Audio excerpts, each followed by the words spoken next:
We've got NBA basketball in store for you here in Houston, Texas, the home of the Rockets, live on 2K Sports. This is Kevin Harlan with Clark Kellogg, Greg Anthony, our sideline reporter, the Hall of Famer David Aldridge.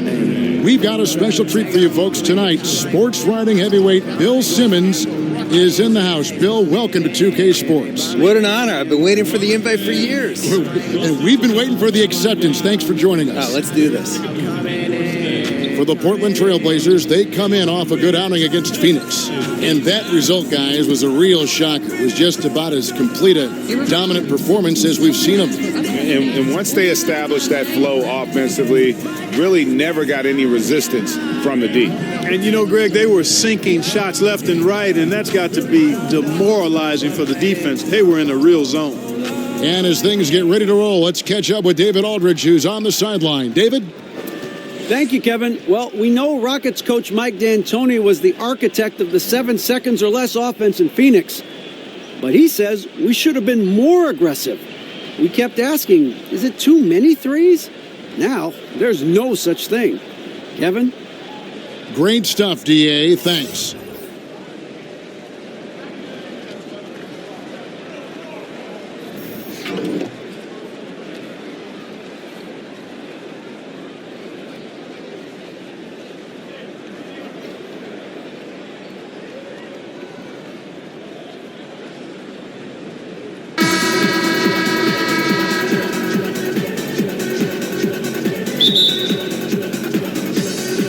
The Rockets win the tip. Let's take a look at our starters for Portland. Lillard the 1 with McCollum at the 2. Nurkic is out there with Aminu, and it's Harkless in at the 3. And we know Paul's not the biggest guy in the league, far from it, but that does not stop him from finding ways to score inside. McCollum finds Aminu. To the paint, here's Lillard. Harden with the defensive effort.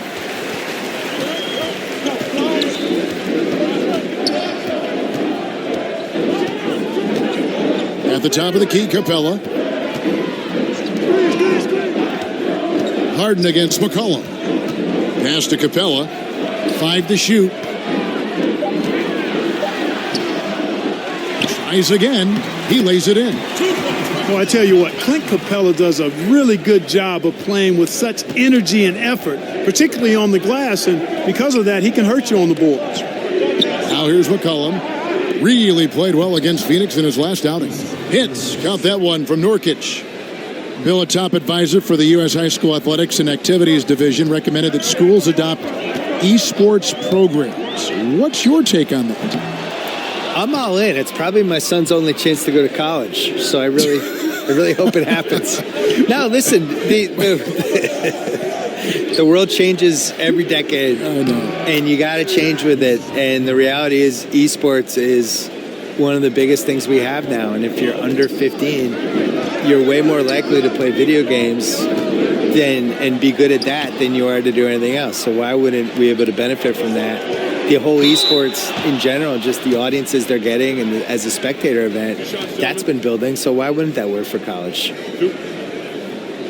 Thinking about how much sports video gaming has changed over the decades, Bill, can you imagine a 13, 14-year-old Bill Simmons with the 2K product? You would just be all over that, wouldn't you? You have no idea, Kevin Harlan.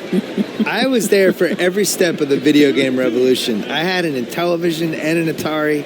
I had Nintendo. I had Super Nintendo. I had all 3 of the first PlayStations. You played them all the time. I played entire Madden seasons on the treadmill when I was like in my early 30s. Try playing any video game on the treadmill. Try it, and try not falling off. It's impossible. I've been there every step of the way. I am pro esports. Basketball, I'm jealous of the people who can play 2K well, because there's just, not sound like an old guy, but so many buttons and so many things to remember. I'm always so impressed people just remember all the combinations and stuff. I'm jealous. Like your son does. My son plays can do it. I know but I could have done it. I know you could have. I want to take 1984 me out of a time machine and just give me this game. I would have unleashed. Yeah, but 13-year-old Bill Simmons would like what 40-year-old Bill Simmons is. 13-year-old Bill Simmons would be amazed that 48-year-old Bill Simmons was getting paid to do anything. He'd really be excited about that. Just that he wasn't living at home. We would have been fired up. Now Lillard, after Eric Gordon's three-pointer that didn't go. Lillard scanning the floor. And Mo Harkless, the basket on the assist by Lillard. Bill, we know about the love affair you have with the NBA, and you've written about it for so long. Started with the $4 ticket in Boston with your dad. Yeah, my dad bought season tickets for the 1973-74 Boston Celtics, and it was only one ticket. And I think it was $4 a game, probably like $160 total. And he used to carry me in mainly because they didn't want to pay for a babysitter. So I started going to games that year, probably sleeping through a lot of them, and they won the title. How old were you in 17? So I was 4. 4 years old. I'm not gonna lie, I don't remember anything from that season. The first season I remember is the year later when they lost before the finals to Washington. And then the year later, they won the famous finals against Phoenix, the triple overtime game. I was there. Was Cowens on that team? Cowens, Havlicek, Yep. JoJo White. Yep. And I was at the triple overtime game in the 76 finals. Was probably the most famous NBA game ever. The kids out there now would nominate like Game 7, 2016 or something. But triple overtime game was the most famous game ever. And I slept through the entire second half and the first overtime. Oh, no. But then woke up because everybody was standing the whole second overtime, so I had to get up. Capella tries yet again. The shot misses. And it's Portland the other way. Last time they met was in Portland this season. Yeah, and they picked up the win in their last game against this club, and really it was a parade to the free throw line. Yeah, did a really good job of drawing foul after foul. Very physical and rugged in how they performed. And it paid off. Offensive rebound. And he makes good on the layup. Capella's got 6. And already they've staked out a noticeable advantage in terms of aggression and controlling the backcourt. And the trend they'd love to continue right through the next 3 quarters as well, Greg. So timeout called here, the first for Portland. Okay, man, put your hands together for your Rockets Power Dancers.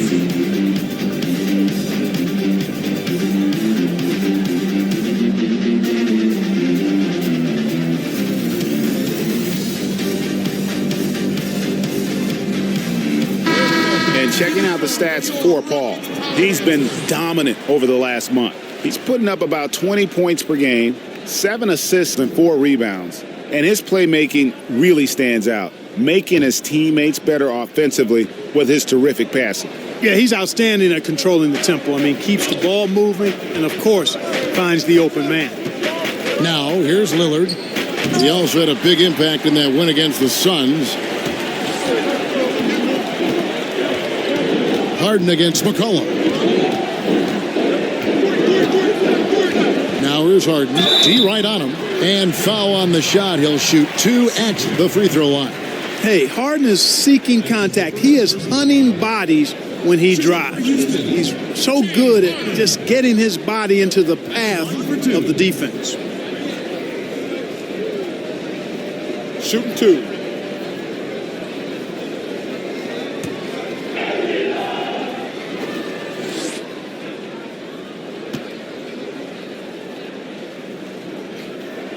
That one drops. He ties it up. Well, I tell you, it's a treat watching Harden play. I mean, he's so fluid in his shooting form, but he's also sensational driving inside and a capable passer as well. This guy's got it all.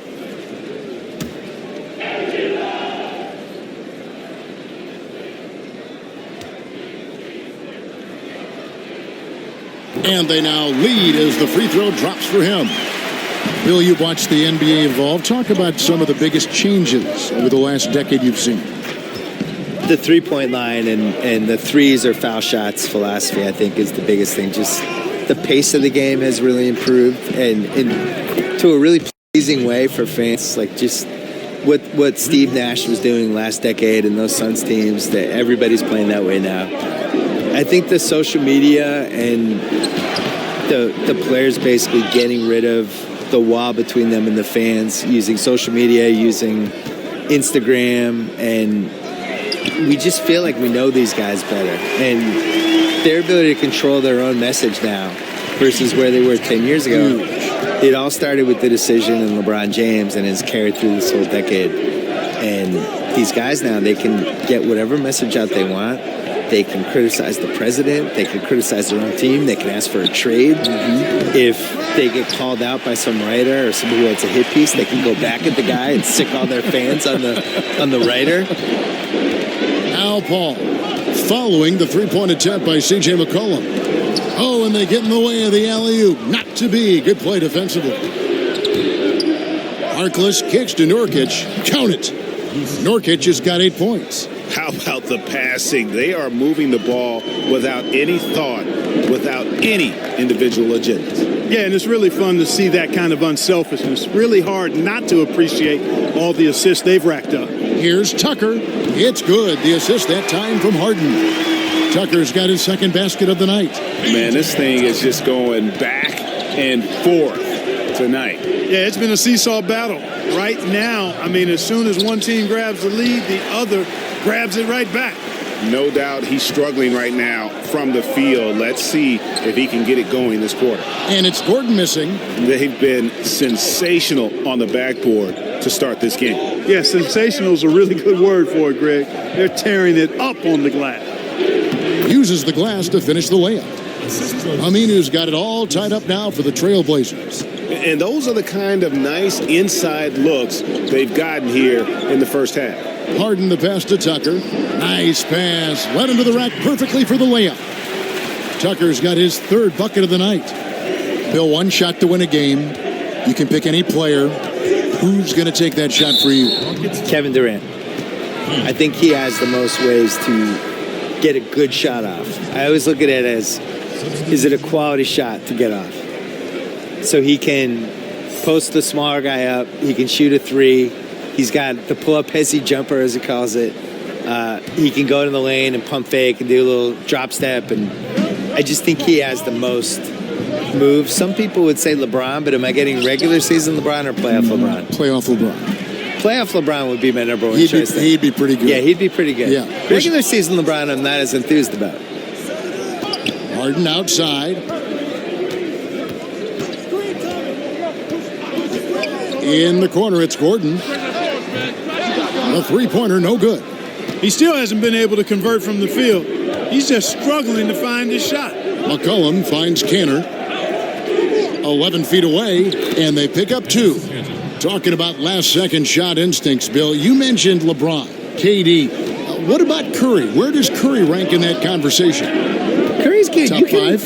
You can guard Curry in those one-on-one situations with the right people. I'm not saying you're going to stop him, but, you know, you put a taller guy on him. And Curry, to me, Curry is the greatest not in the offense scorer I've ever seen in my life, where he can get 32 and hit 10 threes and wasn't really involved in the game. Just, you forget about him from one play, and all of a sudden he's in the corner and they're setting him up, or he's running off the screen. It's a lot, almost like what Reggie Miller and Ray Allen were able to do, where, yeah, you run them off screens and you tire the guys out and you kind of hope the defense forgets they're out there. But he's not a conventional get-out-of-my-way guys. I'm going to get to the rim. Absolutely. Score like someone like Donovan Mitchell is. 5 on the clock, and the call on the shot that sends him to the line. Gordon's got a great ability to draw contact. You got to respect that. He's an aggressive scorer who makes it tough on the defense, even if they get physical with him. All right, well, a look at how the points have been generated so far. A scoring breakdown for the Trailblazers. Fellas, they're passing the ball the way you're supposed to here in this first half. Something else they've been able to do so far tonight is earn those tough points in the paint. The free throw drops for Gordon. Really appreciate the all-around game of Gordon. He's an underrated defender, but a dynamic scorer. Shumpert is checked in for James Harden. Turner's checked in for the Trailblazers.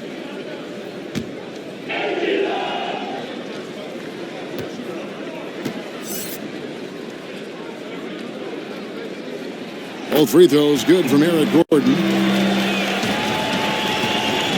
And here's Curry, who brings it up for the Portland Trailblazers. Kicks to Collins. And there's the call on Austin Rivers. That's his first foul. Gerald Green, he's checked in for Houston. Bill, it's interesting. More than 50 colleges and universities now offer scholarships in esports. I did not know this. And that number is probably only going to go up. Yeah, it makes sense too. What's more popular, esports or water polo? No offense to the water polo players, but come on. These kids love it. They cannot get enough of these games. No, we should have, every college should have esports. Portland's gone 1 of 2 from long range in the first quarter. Curry kicks to Cantor. Good on the wing. Outside for Curry. 6 on the shot clock. The Trailblazers need to get off a shot. Portland again missing. On offense, here are the Rockets. Rivers with it. Still getting warmed up offensively. No scoring yet from him. Outside, Green.